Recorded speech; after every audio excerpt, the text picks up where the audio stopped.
안녕하세요. 김상철 목사입니다. 오늘 요한복음 2장 23절에서 25절 말씀을 통해 기적을 봐도 믿음은 없을 수 있다 라는 제목으로 새벽 묵상을 하도록 하겠습니다. 본문을 읽겠습니다. 6월절에 예수께서 예루살렘에 계시니 많은 사람이 그의 행하시는 표적을 보고 그의 이름을 믿었으나 예수는 그의 몸을 그들에게 의탁하지 아니하셨으니 이는 친히 모든 사람을 아심이요 또 사람에 대하여 누구의 증언도 받으실 필요가 없었으니 이는 그가 친히 사람의 속에 있는 것을 아셨음이니라. 아멘. 사람들은 이런 생각을 많이 합니다. 물론 저도 마찬가지였지만 한 번만 기적을 보면 정말 예수님을 제대로 믿을 수 있을 텐데, 하나님이 살아계신 증거를 볼 수만 있다면 진짜 믿음을 가질 수 있을 텐데, 이런 생각들을 하게 되죠. 그러면서 이제 표적을 원합니다. 예를 들면 병이 낫는 거라든지 문제가 해결된다든지, 그리고 어떤 경우는 눈에 보이는 이런 초자연적인 경험들을 하고 싶어 합니다. 근데 오늘 본문을 보게 되면 우리는 깜짝 놀랍니다. 왜냐하면 많은 사람들이 예수님의 표적을 보고 믿었다고 기록되어 있습니다. 그런데 예수님께서는 그들의 믿음을 신뢰하지 않으셨습니다.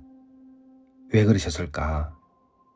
기적을 본 믿음과 예수님을 사랑하는 믿음은 같은 것이 아니었기 때문이었습니다. 그래서 오늘 우리 본문을 통해서 왜 기적이 믿음을 만들어내지 못하는지 한번 생각해 보고자 합니다. 자, 먼저 사람들은 예수님을 믿은 게 아니었습니다. 표적을 믿었죠. 23절 말씀에 보게 되면 많은 사람이 그의 행하시는 표적을 보고 그의 이름을 믿었으나 이렇게 기록되어 있습니다. 겉으로 보면 놀라운 부흥처럼 느껴지죠. 많은 사람들이 예수님을 믿었으니까요. 근데 우리가 한 번 더 자세히 보게 되면 그 사람들은 예수님을 자체로 믿는 것보다 예수님이 행하시는 표적에 반응하고 있음을 우리가 보게 됩니다. 그러니까 그 사람들의 관심은 예수님의 인격이 아니고 능력이었죠. 병을 고치는 능력, 문제를 해결해주는 능력, 이런 능력을 믿은 것이죠. 오늘도 마찬가지입니다. 어떤 사람들은 응답받기 위해 교회에 갑니다. 그리고 어떤 사람은 불안이 사라지기 위해서 예배를 드리죠. 근데 이렇게 예배를 드리는 사람들이 예수님을 인격적으로 만나지 않으면 조금 나아지만 바로 마음을 돌려버립니다. 왜 그럴까? 예수님에 대한 오해가 있는 것이죠. 주님은 병든 자를 고치시고 상한 자를 위로하십니다. 근데 나는 하나님 자신을 원하는가 아니면 하나님 주시는 무엇을 원하는가 라는 그 사이에서 하나님이 주시는 것에 관심이 많은 사람들은 절대 믿음이 자라지를 못합니다. 그래서 기적이 사라지면 믿음도 사라지는 거죠. 처음부터 예수님이 아니라 표적을 붙들고 있었기 때문에 그들의 신앙이 흔들리는 것입니다. 이러한 상황을 예수님은 다 아셨죠. 인간의 중심을 아시고 계셨습니다.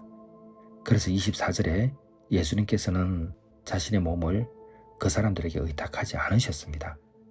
여기서 보게 되는 의탁하다라는 이 말은요, 어떤 의미냐 그러면 믿다와 같은 헬라어입니다. 그러니까 사람들은 예수님을 믿었지만 예수님은 그 믿음을 믿지 않으셨다는 뜻입니다. 왜 그러냐? 예수님은 인간의 중심을 보셨기 때문에 사람은 분위기에 쉽게 뜨거워진다는 것을 아셨습니다.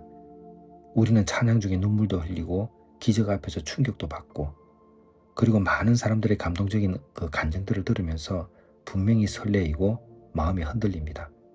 그런데 참된 믿음은 기적이 아닙니다. 예수님 자신에게 딱 붙어있는 것이죠. 그래서 요한복음에서 표적은 중요합니다.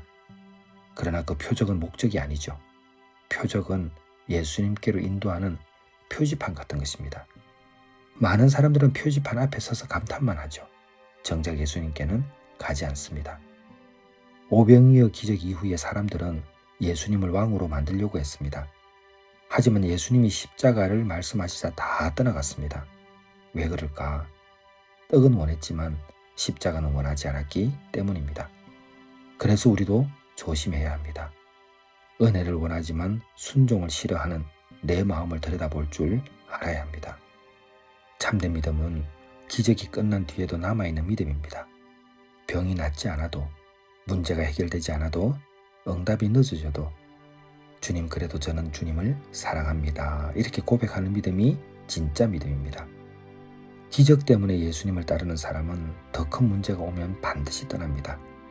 예수님 자체를 사랑하는 사람은 어떤 상황 가운데서도 주님 곁에 남는다는 것을 꼭 기억하시길 바랍니다. 여러분, 믿음은 누군가가 지켜주는 것이 아닙니다. 결국은 본인이 하나님과의 1대1의 관계에서 성장해가는 것입니다. 사람이 앞으로 인도하는 과정은 영원할 수가 없습니다. 어느 한계까지는 도와줄 수 있겠죠. 그러나 결국은 여러분 스스로 하셔야 합니다. 예수님께서 우리의 모든 상황과 형편을 아시고 함께 하지 않으셨지만 예수님을 사랑하고 신뢰하고 제자로 살았던 사람들이 있습니다. 그런 사람들은 이름으로도 우리 하나님께서 기억하셨다는 것을 꼭 되새기시고 오늘도 믿음 안에서 승리하시기를 주님의 이름으로 축원합니다. 기도하겠습니다. 하나님 아버지, 기적을 봐도 믿음이 없을 수 있다라는 본문의 말씀은 오늘날 저희에게 주시는 말씀임을 믿습니다. 어떤 상황 가운데서도 저희가 기적과 표적을 따르는 사람이 아니라 예수님을 믿고 나아가는 사람 되게 하여 주옵소서. 그리고 사람을 믿지 않으시는 그 예수님을 통해서 내가 누구인지를 자각하게 하시고 하나님께서 우리를 믿고 있다는 사실에 아멘 하면서 날마다 제자의 삶을 감당케 하여 주옵소서. 예수님의 이름으로 기도드렸사옵나이다. 아멘.